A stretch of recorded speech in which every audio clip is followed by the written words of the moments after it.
mano, eu acho que todas as minhas gemas estão nível 20 agora.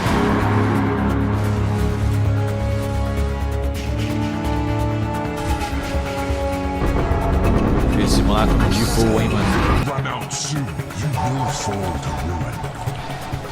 Eu já vou usar a versão web do Exile. Cara, se você conseguir fazer isso aí, foi aprovado pela galera. Você pode até abrir um Patreon, tá ligado? Quem gosta muito de Patreon é gringo. Gringo suporta bastante Patreon. Se os caras curtirem teu site. Exilence Next, igual o Igor respondeu com maestria. Desde que comecei a jogar o PoB há 10 anos, não tenho ninguém pra jogar duro. Força! Força! Sabe onde às vezes você pode encontrar alguém pra jogar, mano? No grupo do Face. No grupo do Face tem muita treta lá, mas tem muita gente, né, que vê os posts de vez em quando. Legendary Cry também é bom.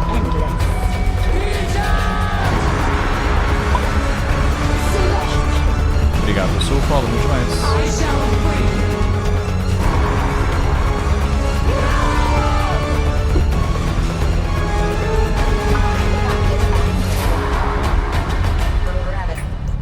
Dois techniques numa cosplay. Ixi. F.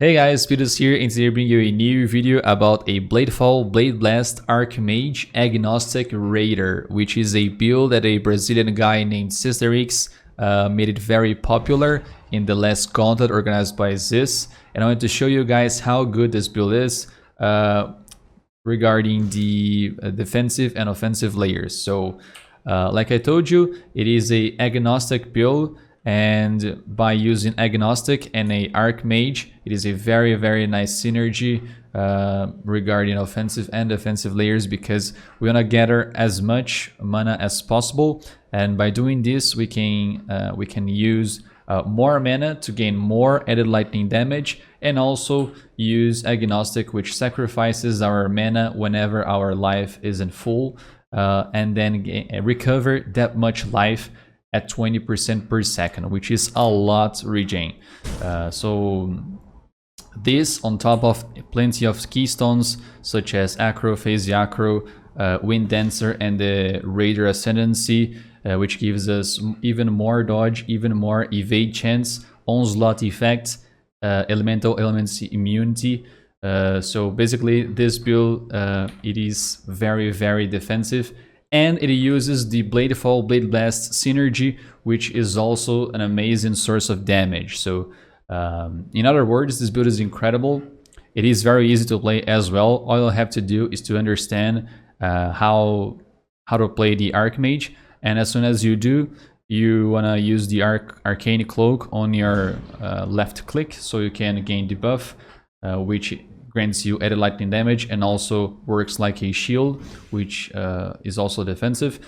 As soon as you press the blade fall button, a plane of knives will fall from the sky, and you will detonate them by using the Blade Blast skill.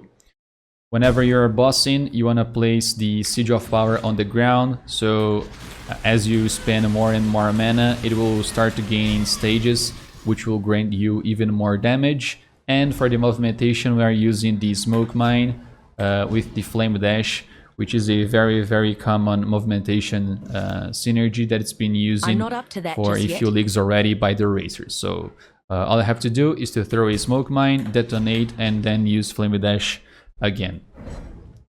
Talking about the build, I have a PoB for you guys, which is in this video description. At the bottom left, we have all the leveling tree that you can use for this character, and we are in a level as a Caustic Arrow with Toxic Rain, because it is very easy to play and very easy to scale as well. As soon as you reach around level 60 and farm a Tabula in Act 9 or get one for yourself, I swapped for BFBB with the same amount of points, and then continue to level until I reach level 94 at this moment. This build is around level 97 at this moment. Also on the notes, we have plenty of information regarding the build, such as Pantheon, Bandits, Ascendancy Order, which you should get. Also, my recommendations regarding the leveling gems that you could use through the leveling, and then farm a tabula if you are on solo self-found to switch to Blade Blast on this character as well. Talking about the skills, Blade Blast, Bladefall, Arcane Cloak setup to give you Arcane Surge as well, Conductivity with Cold Snap and Bone Chill on my one, which has Trigger, so it is very easy as well while mapping and while bossing to reduce the boss lightning resistance, and also to give you some frenzy charges while mapping because of the Cold Snap as well, and also make the boss even slower. Siege of Power with increased AoE, our movimentation setup with Vow RF and Rough. Talking about the items, sorry, we have 2 ones. If you are playing the hardcore, you want to switch one of the ones for a shield, because this way you could gain even more life and resists. But if since we are on softcore, I'm using 2 ones and prioritizing the mana roll with some spell damage, cast speed if you can. Increased critical strike chance for spells is also welcome to proc the elemental overload very often. Increased mana regen, because it is very important for us to have this sort of mana regen on our build to sustain our life recovery by sacrificing mana by using the agnostic keystone, and also a trigger here, so make sure to have for one of your ones to have a suffix open for this craft. We are using a Crown of the Inward Eye, the Sirus helmet, because of the transfiguration property, so you can get even more damage and in a very nice amount of mana and life by using this. Cloak of Defiance, you should be using a tabula before this one. On your rare gear, you want to get as much life and mana as possible, along with resists on everything you can. On the ring, you can also get the increased mana regen, which is also nice because of the agnostic sacrificing the mana to give us the incredible amount of regen. The Essence Swarm is also welcome, and you want to socket in the Rough gem. For the amulet, we are using the Aetherius Fible. Obviously, it doesn't have to be a relic version of it. Could be the regular one, with allocates the Mind Drinker, which is also awesome while mapping, because it gives us the property of recovering a lot of mana while killing monsters. On your boots, you should be looking for this enchant, and it's very easy to get this one on your Uber Lab. You can also use the Twice Enchant Prophecy to even speed up this process.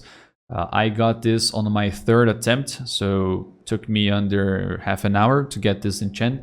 Very, very easy. If you are very, very unlucky, you should be getting this in 1 day at maximum. Talking about the flasks, because we are a raider and we have at 100% uptime elemental ailments immunity, we can get any flask that we want. So I'm getting a Aetherius Promise because of the Chaos Rest and because of the damage, and also because of the leech. I'm getting a Quartz not because of the phasing, but because of the chance to dodge attack and spell hits. Also, I'm using a Jade Flask with the increased evasion rating. If we are not using this one, our evade chance is 28, but with this flask it goes up to 72, which is a lot, and makes our build even more survival, increase our survivability by a lot. We have the Enduring Mana Flask. The Enduring prefix is very, very important for this build, because it will make our mana constantly going up whenever it's independently if it's fueled or not. And also because of the warding suffix, it is very nice as well, because it makes us immune to curses. and a Quicksilver for our speed. This dual Unnatural Instinct, it is very, very good. I socked this when I was level 90 or so. But if I had this one before, I would definitely sock it in because it gives us very, very nice properties regarding cast speed, some maximum mana, but most importantly, increase the AoE, which is a lot, and you'll notice very quickly as soon as you suck this in how big your Sigil of Power will get, and it makes the build very, very comfortable as well to play. Talking about the large clusters, I got a 8 passive maximum for the large cluster with Scintillating Idea and Storm Drinker, only 2 passives because it was very expensive to get a third one, but if you have the currency, just go for it. For these small clusters, I got a 2 maximum passive skills with Scintillating Idea to give us even more mana and damage pen, Lightning Rest. For the regular geos, I got a resist one, but if you have the opportunity, have the currency and are willing to, you can get a regular one with maximum life, mana, and spell damage, or any other stat that you feel like getting to. Okay. So very relevant info in the PoB. Make sure to check it out if you want to level, or if you want to, I don't know, get some information regarding the items that I'm using. So just like to congratulate Sister X once again for having the amazing result in the last content of 4th place, and then make you guys a video guide about this build because it is amazing, and if I had the opportunity, I would definitely start with this one in Ultimatum. So thank you very much for watching. I hope you guys enjoyed the video, and see you next time. Só chapéu dele. O cara tá rindo da minha cara. What's this, a real challenge? Die. Nossa, mano, tá filé, mano. Tá como? E ainda, depois desse cirão, eu vou resetar as gemas. Melhorou já. Gordo, obeso ou magro? Vou de all-in? Cara, espero que seja gordo obeso mesmo, velho. E lá se vai meus pontos. Me passa uma build de Summoner. Alguém tá jogando de Syndicate Operative pra passar pro build aí? Passar aquela build firmezinha de Syndicate Operative.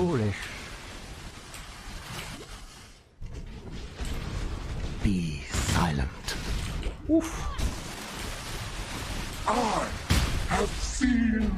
Nossa. Die. Deu dodge, velho. Ai, ai. Tem Discord? Temos, mano. Ponto de exclamação, Discord. E se você quiser alguma análise na sua build aí, do que melhorar, itens e tal, manda para o ponto de exclamação, Discord mesmo, mas manda no privado do Discord. Aí fala lá, ó, sou o Leoguinho, dei sub e exijo uma melhoria no meu personagem, velho. Exijo.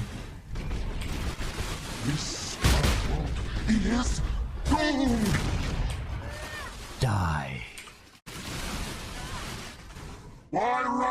Why fun? What's the point? Ô louco, Joãozinho KZ4 passou ali, pisou no sabãozão do chat e deu aquele escorregado humilde de Prime. Primeira mesa apoiando o sonho, tamo junto, cara. Muito obrigado por você apoiar o sonho. Show, queria que tu pudesse analisar. Analiso, mano. Só se for agora, vambora.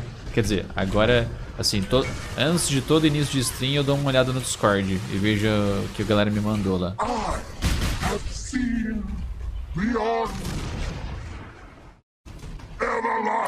Everlasting Fire.